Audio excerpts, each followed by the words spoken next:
work with her. I mean, okay, I say this without bola, she's really one of the most talented actors in the Philippines. She really is. Na hindi lang siya mahusay, nag-evolve pa siya as an actor. Ang dami pa niyang nadi-discover tungkol sa sarili niya and ginagamit niya yung mga discoveries niya. Sige, mag-respond ka muna dun sa sinabi ni Miss Dolly. Bakit? Which part? Kinikilig ka, no? The whole thing. Hindi, tutulakin lang ako niyan. Akala ko walang time kasi syempre, sobrang in demand si Miss D after Triangle of Sadness. Yes. Everyone was getting her. Okay lang po yan, okay. No, po pala siya. She never says po to me. Because we're the same age. Right? Yeah. Yun.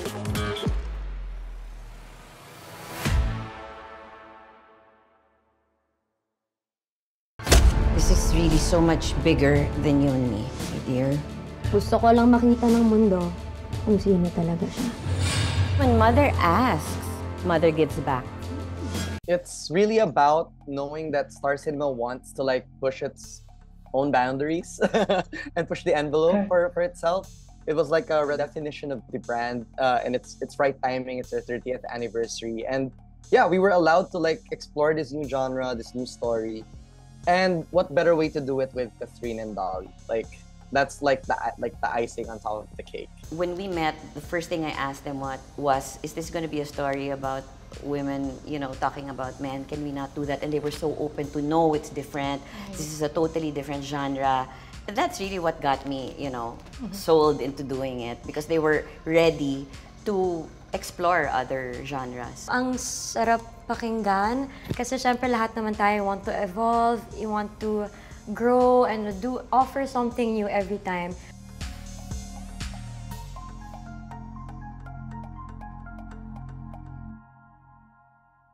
Congratulations, Dolly and Kathryn. Thank you. Box office hit in the Philippines. Was this the kind of reception that you expected, or what's it like knowing that it's there on top and there's a lot of buzz even here in the US, people wanting to see it? Thanks, Janelle. Thank you. I wasn't expecting anything really. I wasn't, because sometimes when you expect, you end up disappointed. So I didn't want to expect anything. I just wanted to enjoy the ride. So did you expect anything? No, I don't want to expect anything also. Every time I do a TV series or a movie, I don't want to expect anything. But then if it happens, then thank you.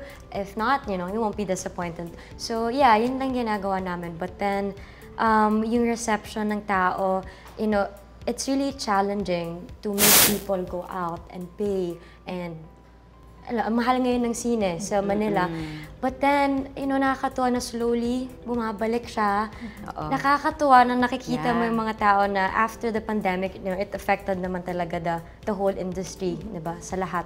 But then ngayon nakita mo, they make time, kahit mahal tickets, bibili sila, iba maulit pa manood. Nakakatuwa, and then nandito kami ngayon. Hindi pa rin ako makatrip makabayaran na we're here, diba? Right. To promote the film, so nakaka-proud din. Pero lahat to, hindi naman in-expect. Oo, tsaka ang dami pa rin taong natatakot lumabas ng bahay sa Manila. So, yun yung isa sa mga yung apprehensions ko, kaya ayaw ko mag-expect. Pero nakakatuwa dahil marami akong mga kakilala, they braved the cinemas talaga. Para lang mapanood. Tipong their last film was 2018 or something, or 19. Actually, may friend ako sinabi rin. This is the first movie I've watched after pandemic. Like, oh wow, thank you. So, di ba nakakataba ng puso? But you both also took a leap of faith, right? And with the movie. Kasi, Miss Dolly, obviously, you're a highly esteemed Filipina actress. You have projects, you have offers, as well as you, Kat, and even your offers, it's a different genre. What attracted you to accept this project? I didn't want to miss working with Star Cinema, first of all, because I've never worked with them.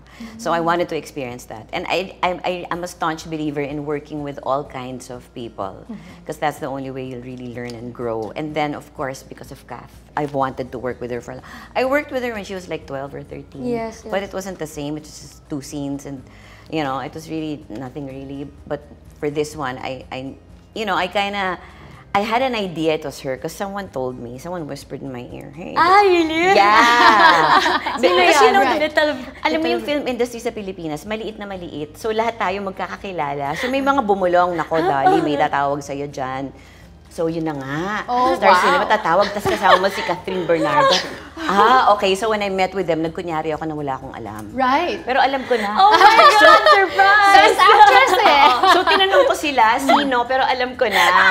So, nung sinabi nilang ikaw, Sorry, ngayon mo lang to na-reveal. nagpanggap lang ako na surprised ako. Surprise! Pero, of course, yeah, I mean, to work with her, I mean, okay, I say this without bola, she's really one of the most talented actors in the Philippines. She really is. And she proved it here in this film even more. Na hindi lang siya mahusay, nag-evolve pa siya as an actor. Ang dami pa niyang nadi-discover tungkol sa sarili niya and ginagamit niya yung mga discoveries niya. And to me, that's a mark of a true artist. I saw that as well, Ka. Really? Okay. Sige, mag-respond ka muna dun sa sinabi ni Miss Dolly. Bakit? Which part? Kinikilig ka, no? The whole thing. Hindi, tutulakin lang ako niyan.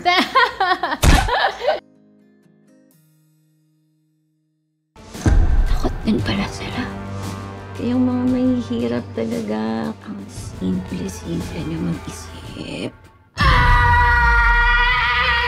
Ang sarap pakinggan kasi syempre lahat naman tayo want to evolve, you want to grow and offer something new every time. But nakaka-pressure siya. Like, hindi ko alam magagawin ko after, hindi ko alam. So parang ginagawa ko sa kanya per project, yun yung iniisip ko, I have to focus, and then it's either, wag mong gawin or give it your all. And I always choose to give it my all, wala nang inhibitions. And after Triangle of Sadness, hindi ko naman in-expect na magkakaroon ng time si Miss D ng ilang months to shoot in the Philippines. Kaya nung pinitch to, na sinabi nila, alam mo ba sino yung pinapeg namin dito?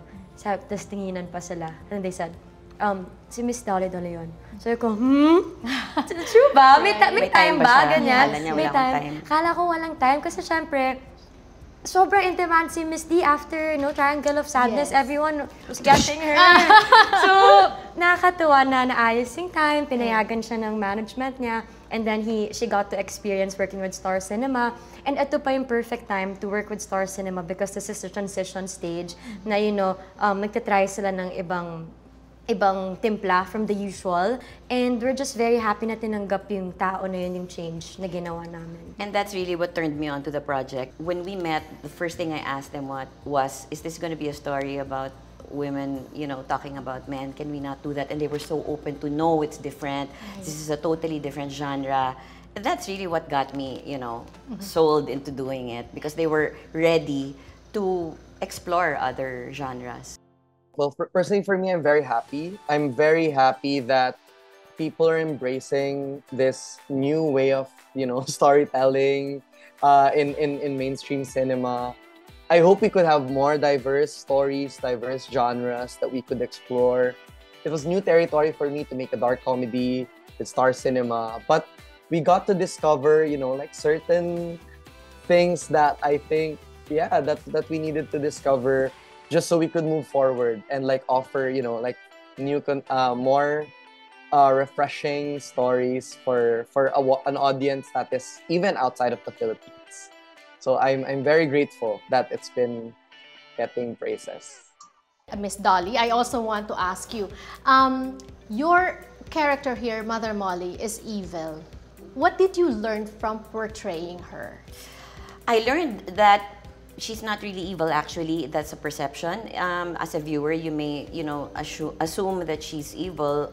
Maybe she makes a lot of bad choices, but ultimately, she just, she wants to be loved. Yes. She just has a weird way of wanting it because that's how she was raised. I don't know if you caught it, but she has a lot of vulnerable moments too, and she's, she has some compassion in her, but the moment someone tries to attack her in any form, defense mode siya. She's really great at attacking back. Yes. So that's the thing with her. As a viewer, I was wondering, was that acting niya or lumalabas talaga that that's what she was feeling deep inside? Yung softness, vulnerability. There was a point in the movie, there were points in the movie that you would think, oh, she's really taking a liking to her. It's now a mix of both. It's a mix of both. It's really somewhere in the middle. She really starts to like Philo. She starts to see her match in terms of her being a woman, because to her, she's unique. No one's like her, but she finally meets someone who's kind of like her.